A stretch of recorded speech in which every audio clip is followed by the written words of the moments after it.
Gives me great pleasure to introduce now Dr. Fadel Adib. He received his bachelor degree in ECE in 2011. He graduated with the highest GPA on record at AUB. I believe that record has not yet been broken, so those of you who are here, you still have a chance. He went on to earn his master's and PhD at MIT under the guidance of distinguished professor and MacArthur Fellow Dina Katabi.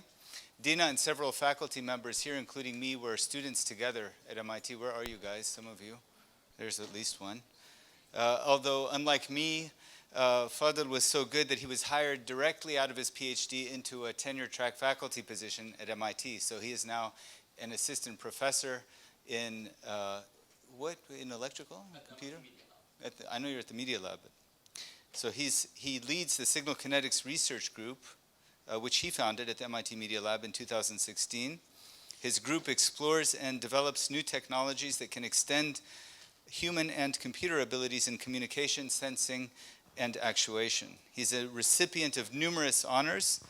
Just to pick a couple, he was named to the Forbes list of 30 under 30, and MIT Technology Review's a list of the world's top 35 innovators under the age of 35. And of course, most importantly, he was named a distinguished young alumnus at FEA. I believe we're going to get a treat here today, hear about some science fiction that he's doing at MIT. So, Fadel, the floor is yours, and welcome back to AUB. Much everyone for being here. I'm here today to tell you about the journey of an Aubite and about blurring the boundaries between science and science fiction. I want to start by showing a photo. The photo is a bit blurry. It's from May 2009. Can anyone guess where this photo was taken? Exactly. It was taken at the AUB FEA 8th Student Conference, exactly 8 years ago. The photo is very dear to me because it was in this conference that I presented my first ever research paper when I was a second-year undergraduate student at AUB.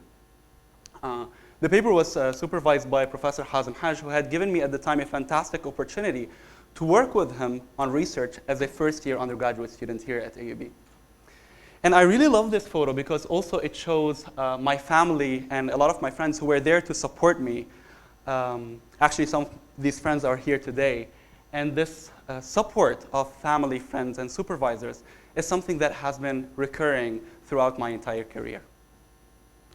I would like to fast forward a year, a bit over a year, to when I was a summer intern at MIT. So during my third year of undergrad at AUB, I went to MIT for a summer internship. And when I went there, I was super excited. But throughout this internship, I always felt that everyone was smarter than I was and that everyone was way more knowledgeable. And despite that, I kept working day and night. I remember that I used to go home to sleep only once every 2 days. At some point, I felt so demotivated that I wanted to leave after 2 months, and I contemplated coming back to Lebanon. But I decided to push through.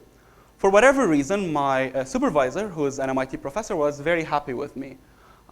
At the time, she sent me to a conference in India for 10 days. And she told me that she had never done that to any student before. Towards the end of the internship, she calls me to her office and she tells me, can you please apply to grad school at MIT to join my research group? And I'm like, is she serious? And then she tells me that I was the best undergraduate student that she ever worked with, and she would love to have me in her group. So during the next fall, I applied to the top schools in the US, and I got the highest scholarships from each of them. I decided to join MIT. Now, the group that I joined focused on making wireless networks faster. Supposedly, we wanted to make Wi-Fi faster. And at some point, we were working on this project where we wanted to make Wi-Fi faster by positioning nodes or antennas in a specific way to use the structure of the environment. And I got it to work, great, except that every time someone passes by, he messes up the environment and our Wi-Fi speeds went down. Now, in principle, that is expected. This is typically considered to be noise in wireless systems, and people build mechanisms to combat this noise. But then I started thinking that maybe this noise could be used as a is a new source of information. Maybe I can use it to sense people and the environment. And then I had this crazy idea that I wanted to use Wi-Fi signals to see through walls. So the idea was that I wanted to take a cell phone, point it at a wall, and use the Wi-Fi signals to see on my screen how people are moving behind the wall. The funny fact is what started as a crazy idea ended up becoming the core of my PhD thesis. So let me show you an example of a system that I built. So I'm going to show you a video now. The lighting is not great. This is the device that we built. In this video, we're going to put the device in another room behind the wall. In the bottom left corner, we see the output screen of the device. So some of you may be able to see a red dot on the screen over here. And before I play this video, so the red dot tells us where the device thinks the person is at every point in time. And before I play the video, I want to say that the spiral on the ground is only there to show you the level of accuracy. Now, as I play the video, you can see that the red dot tracks the person extremely accurately. And it does so even though he has no device on his body by relying purely on wireless signals. But not only can we track a person's location, we can also track people's gestures and allow them to control appliances just by pointing at them. So for example, my colleague here is pointing at different appliances, and because we can track his arm, we allow him to turn them on and off just by pointing at them. And of course, because the device works through walls, even if you leave a room and forget to turn off the light, all you need to do is to point in the direction of that room.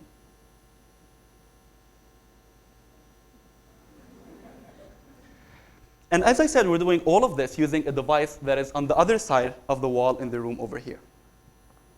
So let us go back to the key idea that allows us to see through walls with wireless signals. So when you take a wireless device and shine a signal on the wall, part of this signal will traverse the wall. If there's someone on the other side of the wall, it will reflect off the person's body and come back. Now, after the signal traverses the wall twice, it will be very, very attenuated. But if you can somehow register this tiny signal coming from behind the wall, then you can see through the wall. Now, of course, it is not that simple. The first problem is you have the wall. So when you take a device and shine a signal on the wall, you're going to get a huge amount of reflection from the wall itself. In fact, the wall's reflection is 10,000 to 100,000 times stronger than any reflection coming from behind the wall. To give you an idea of how bad this is, it's as if you're looking at the sun, and at the same time you're trying to see an airplane in the sky.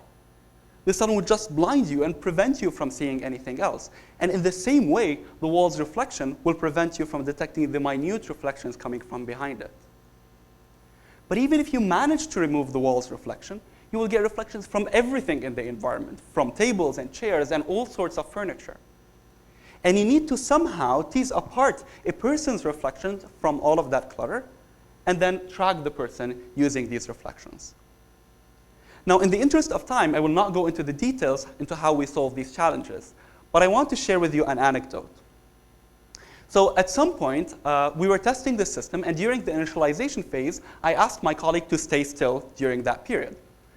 And at the time, we thought that we could not detect a person if they are staying still. We needed the person to walk. And so I run the device, and I can see his location. And I look at him, and I tell him, man, we have a deadline. Can you please just stay still? And he tells me, I am staying still. Why are you saying that? So when I looked more at the signal, I realized that for whatever reason, he was appearing, disappearing, appearing, disappearing. And then I thought, could it be that we are actually able to detect him because of the breathing motion? And then it actually turned out to be the case. And so what I started doing is I started developing the system such that not only can we get people's locations from wireless signals, but we can also get their breathing.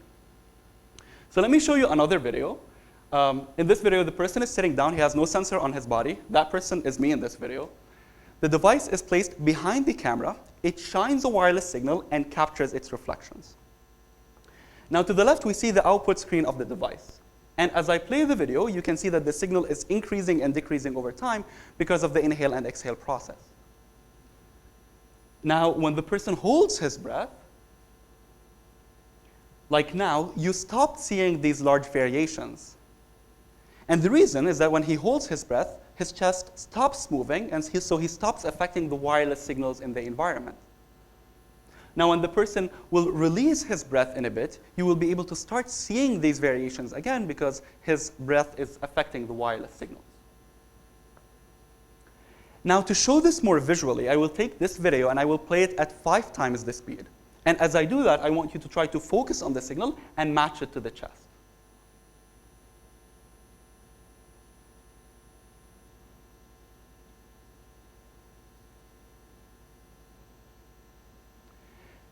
Then I started thinking, can we do even more?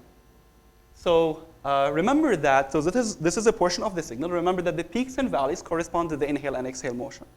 And let's take this portion over here and zoom in on it.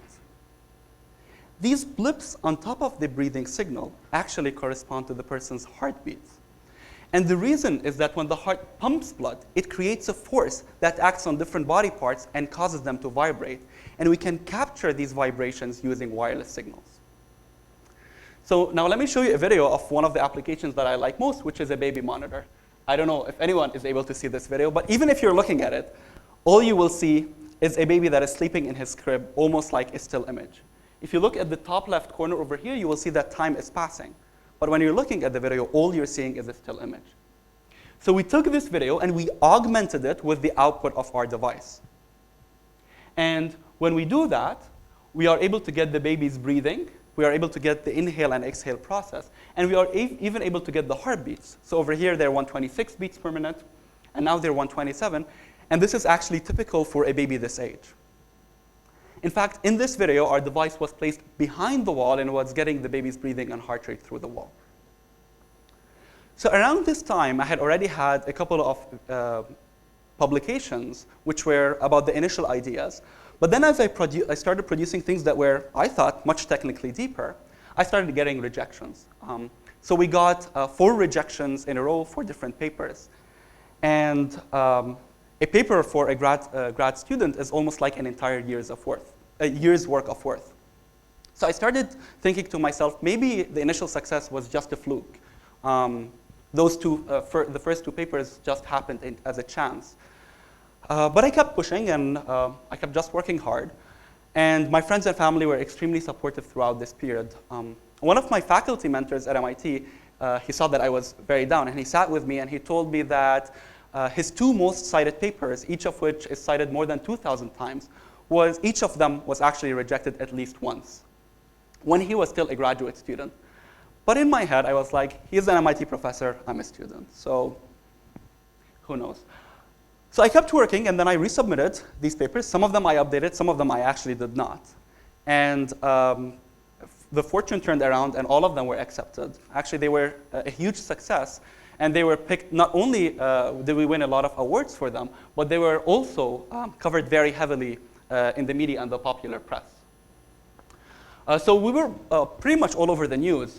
Fast Company, Technology Review, Daily Motion, CNN, NBC, Fox News, Der Spiegel, Le Figaro.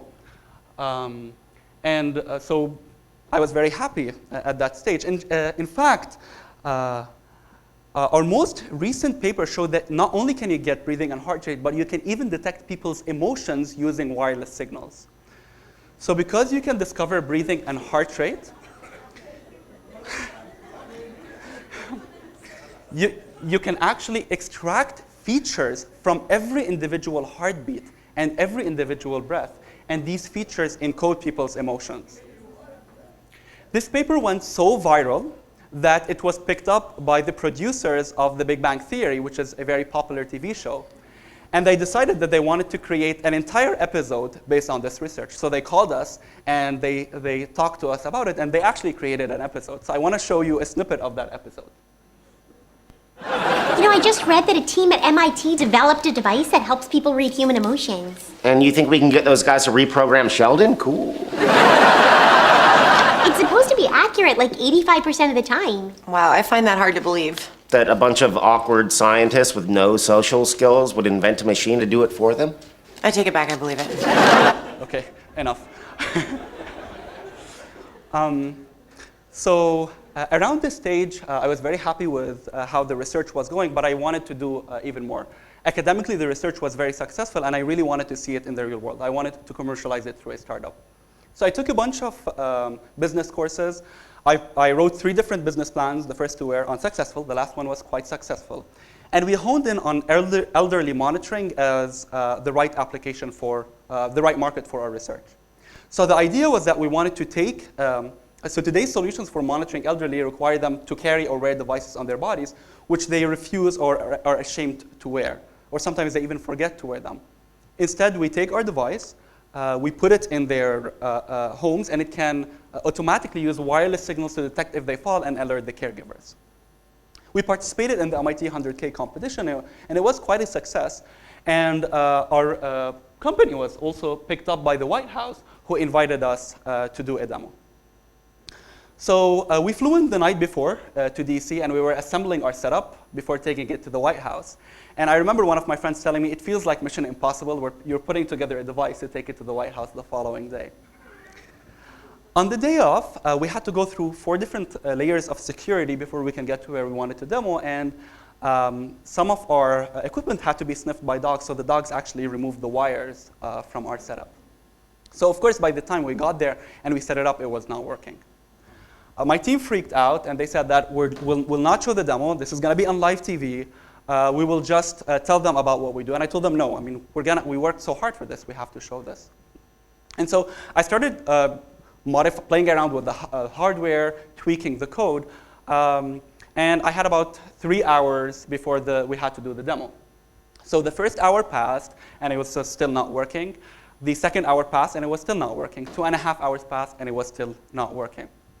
It was only 15 minutes before we actually had to show the demo that it started to work. And then the CTO, the Chief Technical Officer of the United States, walks in. We show her the demo. It's great. Then the Secretary of Commerce, Wazir Tijara, also walks in. We show her the demo. It works great. And then Obama walks in, and we did not know that we were going to demo to him. They told us it's a demo to senior people in the White House, but they did not tell us to the president. And so he walks in, and we show him the demo, and his reaction was, wow, I did not know that something like this was possible. So a funny thing that happened during the demo was, if you go and look at the video, you will see that my friend, Zach here, he puts his hand on his mouth, and he starts laughing. So I was doing the demo on myself, and we were getting my breathing and heart rate, and it showed my heart rate to the president and to everyone else, and my heart rate was 110. So it was clearly something to be laughed about. So it was a huge success at the White House. It was a huge success also back at MIT. MIT named this as one of the 50 ways that MIT has transformed computer science over the past 50 years. And I was very excited about it. For the following summer and fall, I spent time building the team more. I trained a lot of students. I also brought in people from the MIT Business School. And it went so well that we even got a big customer, and we also started deploying it in people's homes. It was already in the pilot stage. Around that time, I started feeling that the most exciting part for me was already behind us. At this point, it's still a very hard challenge to scale the company, but this is not what I am personally passionate about. So I decided that I want to go back and do sort of the same thing again, this time as a faculty. So last year, I went on what we call the academic job market. So I applied to the top schools in the US. And I was fortunate to get interviews and offers from almost all the top 15 schools. After a lot of deliberation, I decided that I wanted to join MIT as a professor. And so I started last year. And I formed my own research group, which is small, but it is growing. And so far, I've worked a lot on sensing people using wireless signals, but I wanted to move beyond sensing people to sensing the billions of items, of objects that form the Internet of Things. So this research is motivated by problems that we face on a daily basis. For example, how many times have you lost your keys or wallets and spent so much time looking for them? This problem is not just you. It's actually a problem that plagues so many industries, ranging from pharmaceutical companies to manufacturing and the military. If you can track and localize IoT devices, not only can you solve this problem, but you can open up a huge swath of applications, ranging from enabling robots to see and manipulate items that they cannot detect with their cameras, to being able to perform inventory control throughout an entire warehouse. And each of these is a multi-billion-dollar challenge. Walmart last year alone lost $3 billion because of mismatch between what they thought they had in their inventory and what their actual stock was. And even though we've only been working at this for a few months, we already have great results, which we're extremely excited about and which I hope you will hear about in the news soon. And so in this talk, I gave you a snippet of my journey, a journey of an Aubite, one that started at the ABFAA Student Conference exactly 8 years ago. And I'm very excited about what lies ahead. Thank you.